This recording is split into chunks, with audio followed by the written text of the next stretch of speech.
Pagbasa mula sa aklat ni Propeta Isaías.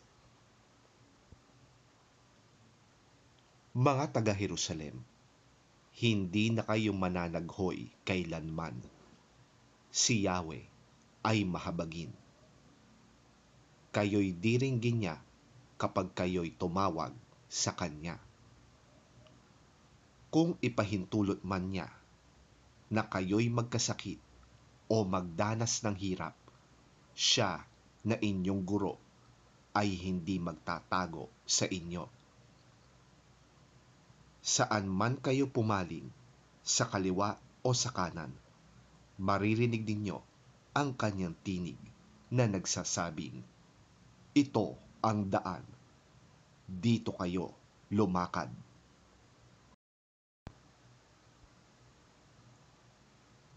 Bibigyan niya kayo ng masaganang ulan para sa inyong mga tanim, upang kayo'y mag-ani ng sagana. Ang inyong mga kawan naman ay manginginain sa malawak na pastulan. Ang mga baka at asno na ginagamit ninyo sa pagsasaka ay kakain sa pinakamaiinam na pagkain ng hayop. Mula sa matataas ninyong mga bundok at burol, aagos ang mga batis. Pagdating ng panahon ng kakilakilabot na pagpuksa at pagwasak sa mga tore.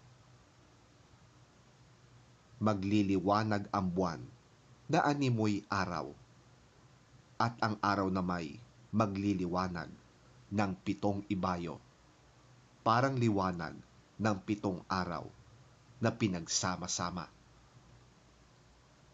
Ito'y mangyayari sa araw na gamutin at pagalingin ni Yahweh ang sugat ng kanyang bayan.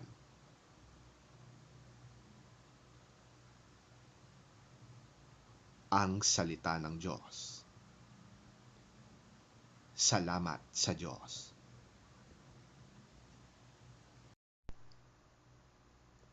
Ang mabuting balita ng Panginoon ayon kay San Mateo. Papuri sa iyo, Panginoon. Nilibot ni Jesus ang lahat ng mga bayan at nayon doon. Nagtuturo siya sa kanilang mga sinagoga at ipinapangaral ang magandang balita tungkol sa paghahari ng Diyos.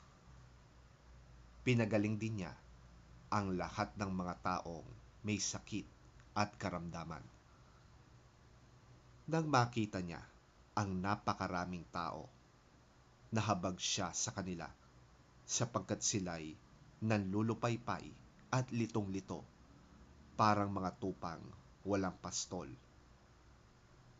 Kaya't sinabi niya sa kanyang mga alagad, "Napakarami ng aanihin, ngunit kakaunti ang mag-aani.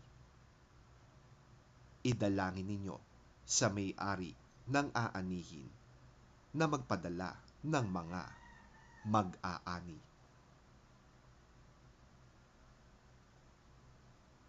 Tinipon ni Jesus ang 12 alagad at binigyan sila ng kapangyarihang magpalayas ng masasamang espiritu at magpagaling ng mga may karamdaman. Hanapin ninyo ang mga nawawalang tupa ng sambahayan ng Israel. Humayo kayo't ipangaral na malapit nang dumating ang kaharian ng langit. Pagalingin ninyo ang mga may sakit at buhayin ang mga patay. Pagalingin at linisin ninyo ang mga may ketong at palayasin ang mga demonyo. Yamang tumanggap kayo ng walang bayad, magbigay naman kayo ng walang bayad.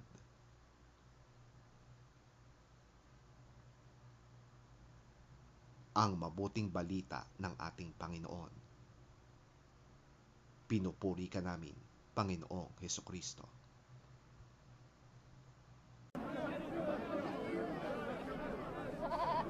Jesus went through all the towns and villages, teaching in their synagogues, preaching the good news of the kingdom, and healing every disease and sickness.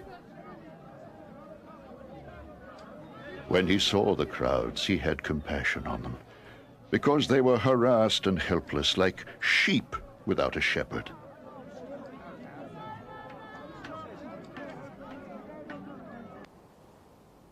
Then he said to his disciples, "The harvest is plentiful, but the workers are few. Ask the Lord of the harvest, therefore, to send out workers into his harvest field."